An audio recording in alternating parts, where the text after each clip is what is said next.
Et je pense qu'on a une responsabilité de faire ça.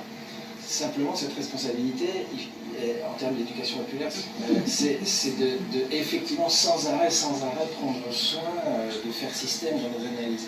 Parce qu'il y a la question du complotisme, effectivement. C'est-à-dire que je ne sais pas si Bill Gates essaye de nous filer des nanopuces dans ses vaccins, et je ne peux pas le savoir. En revanche, je sais que le capitalisme fonctionne de telle et telle manière et qu'il fonctionne par crise et que cette crise, il est utilisée. Donc je trouve qu'on a maintenant une espèce d'obligation dans l'éducation populaire de sans arrêt tracer notre chemin en perdant pas de vue la question complotiste tout en tombant pas dans le piège de la dénonciation du complotisme. Je ne sais pas si je suis clair. D'autant plus que toutes les informations intéressantes que j'ai trouvées, moi, c'était systématiquement sur des sites qui sont absolument hors la loi du côté des antifas, c'est-à-dire des sites qui sont répertoriés comme complotistes. Pour moi, les informations les plus précises que j'ai vues, c'est sur les sites des identitaires québécois, alors là, qui sont vraiment, je veux dire, ils sont vomis par la gauche et les antifas comme étant des fêlés d'extrême droite et tout ça. N'empêche qu'ils ont fait un travail de repérage des discours et des analyses des chiffres, des statistiques, sur lesquels moi je me suis beaucoup appuyé, qui était vraiment bien foutu. RT est un site qui évidemment... j'ai eu beaucoup de critiques comme enfant Lepage, tu vas sur RT.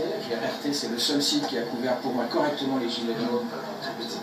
Et donc, on s'aperçoit que, par rapport à ce que disait Philippe, il y a le mainstream, là on est dans l'ordre de l'obscène, enfin, c'est de la folie furieuse. Enfin, je veux dire, moi, à chaque fois d'ailleurs que j'ai écouté quand même France Intox à 18h, je suis sorti de là flippé, enfin, je veux dire, clairement, je veux dire, parce que je veux dire, ce qu'on entendait, c'était des témoignages de bons Français qui allaient désinfecter la poignée de porte de la voisine, enfin des trucs comme ça. Moi, je me disais, mais c'est pas possible, enfin, je suis en train de devenir dingue, enfin, et puis le nombre de morts, etc. Et puis ensuite, j'avais des sites intelligents, avec de la critique. Ce que je veux dire, c'est que pour moi, ça se passe sur YouTube maintenant. Avec les précautions qu'a posé Cédric dans sa conf. Je veux dire, c'est là qu'il y a la vraie info, c'est là qu'il y a les gens qui vont chercher des choses, mais il y a du pire et du meilleur. En tout cas, c'est notre responsabilité au monde de l'éducation populaire de tenir un discours, d'être sur YouTube, sur ce putain de plateforme, d'accord, d'être dessus et de continuer à tenir un discours qui est un discours critique de dénonciation du capitalisme, tout en se gardant de rentrer dans des fantasmagories sur lesquelles on ne peut rien prouver.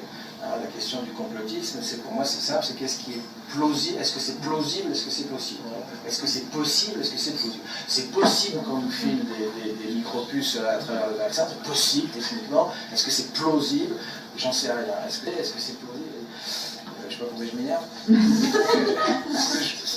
Voilà, je finis par là.